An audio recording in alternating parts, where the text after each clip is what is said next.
This morning I'm talking to you about the role that aesthetics plays in arranging all aspects of our lives together. Our sense of moral responsibility to one another, and our sense of moral responsibility to one another. And aesthetics is a kind of a funny thing to describe. Aesthetics can be, it's difficult for many folks to define.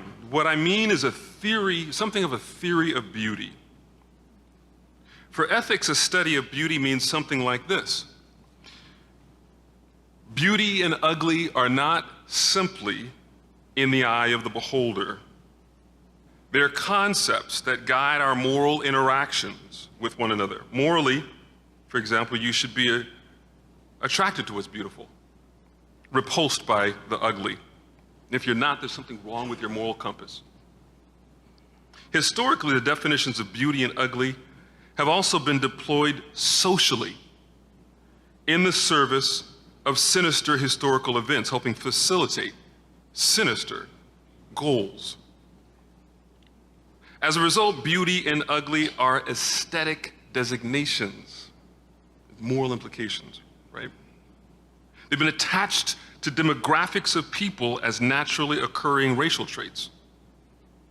And this informs how we see one another and treat one another. Historically, aesthetics have led to cruelty and death, even as arguments for genocide or apologetics for genocide, to make that even a morally acceptable thing. The kinds of suffering we will tolerate depends on their aesthetic labels attached to their bodies. To become aware of this is to become responsible as people of faith. That is, to have it brought to your awareness that this is what's happening makes us responsible. Here I want to make a connection to the conference theme here. I'm talking about world, but there's also another part of this conference theme that's reimagining the faith. I'm talking about reimagining the faith as a project of recalibrating these aesthetics. What we know in this country, indeed the Western world in general, is a representation, this is a little bit of jargon here, it's a representation of human being and of Christian that is calibrated to false ideals in order to facilitate certain sinister historical goals. You follow that? I'll say that again. What we know in this country, indeed in the West in general, is a representation of human being and of Christian that is calibrated to a false ideal in order to facilitate certain sinister historical goals. I got an amen corner in here. I feel like I'm home. But to recalibrate our understanding of human being, to recalibrate it, we must first see the problem of its miscalibration. So that's kind of a longish intro, and I got one more longish part that I just as a for instance. And by the way, my wife had to sneak out here because she had a meeting that she's doing, and I don't mean to highlight that, but it gives me the opportunity to say this Sunday's her birthday. This Sunday's her birthday, and I don't think she would mind me saying this, but I hit the big 5-0 in 2020. This is hers. This Sunday.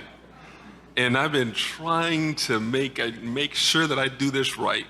So if you all wouldn't mind joining me in saying happy birthday to her on Sunday, it would be wonderful if she gets a bunch of happy birthdays.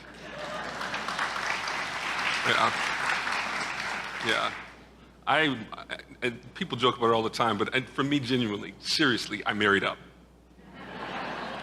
She is a wonderful gift. So to begin,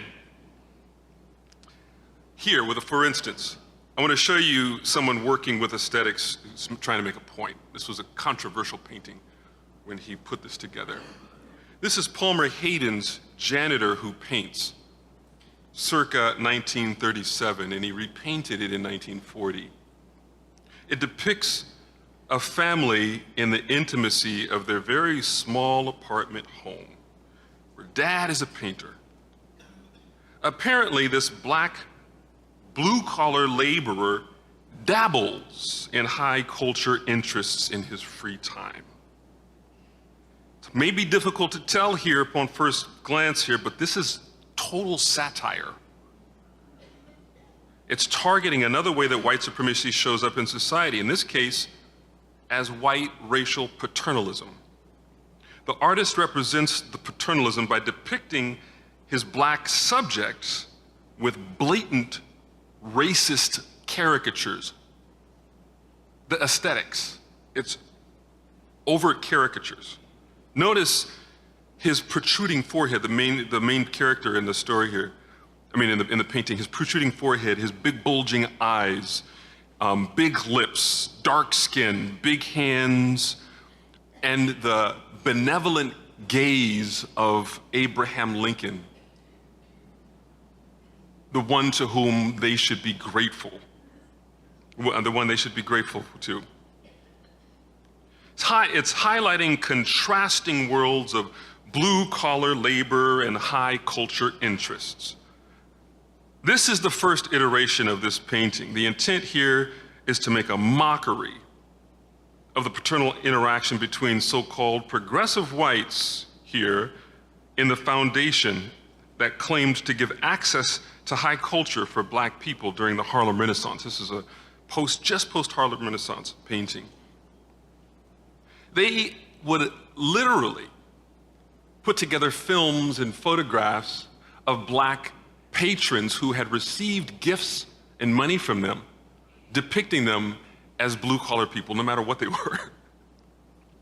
He's satirizing the paternal approach they take with black artists. They often describe them as laborers who dabble, regardless of the training and the artistic production. And Palmer Hayden was a very well-trained artist. They regularly called him a janitor, because he worked his way through college. But the intent of caricaturing was missed by many who saw this initial painting, and the artist was accused of perpetuating stereotypes with this painting, so he redid it a few years later. But he kept the more productive aspects of the painting.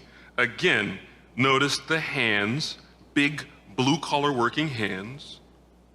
And the other thing here that's really important to notice is the way that the paintbrushes in his left hand are echoing the broom and the duster.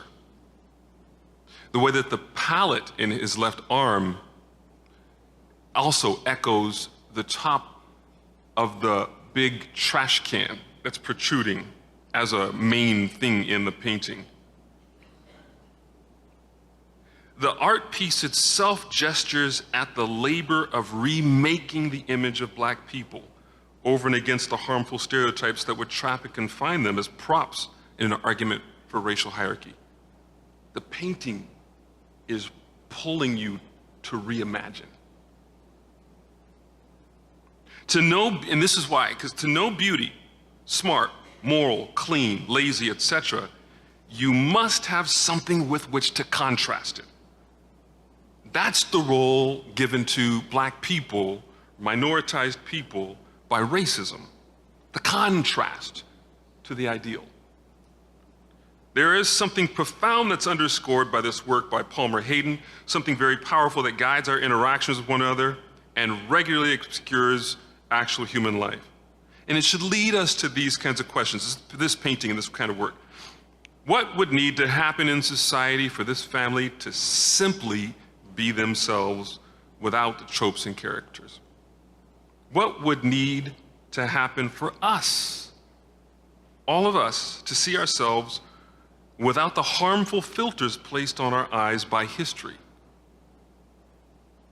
This is part of a history, and this is one of the main points I'm talking about here, and you'll hear it repeatedly. It's a part of a history of ideas like a thread that connect us to historical harms that make us responsible in our time for cutting the thread, stopping the historical, often deadly impact of these continuing ideas. This is where we begin.